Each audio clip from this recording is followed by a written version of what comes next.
Hello, you random writer person that has somehow stumbled upon this. I hope your nano goes well and that you like what you are making. I've decided to chronicle my journey through this year's nano so that I can better enter my previous headspace when I want to understand why I wrote something when I'm in revisions 5 to 7 years from now. Background on me. At this point, I'm most comfortable with sci-fi fantasy, and I'd like to do literary fiction at some point. This will be my 7th NaNoWriMo, and hopefully my 6th successful one. Now, let's get into this year's book.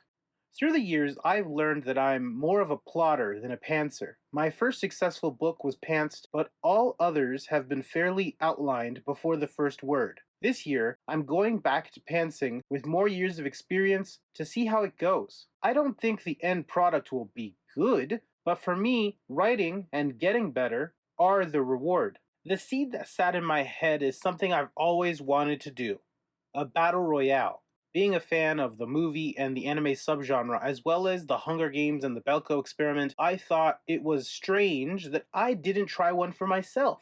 So this is my crack at a battle royale or death game type story. I struggled to come up with a proper setting, and while brainstorming, I remembered that I did ideate on making this kind of a story a long time ago. For the sake of clarity, we'll just say it's recently deceased people given a singular chance to come back to life at the cost of their competitors. I workshopped on it a little, created a cast of characters, and added a few rules. That's all I have in terms of prep work. I will be doing first person through 4 different viewpoints, and the working title is Survivorship Resurrection.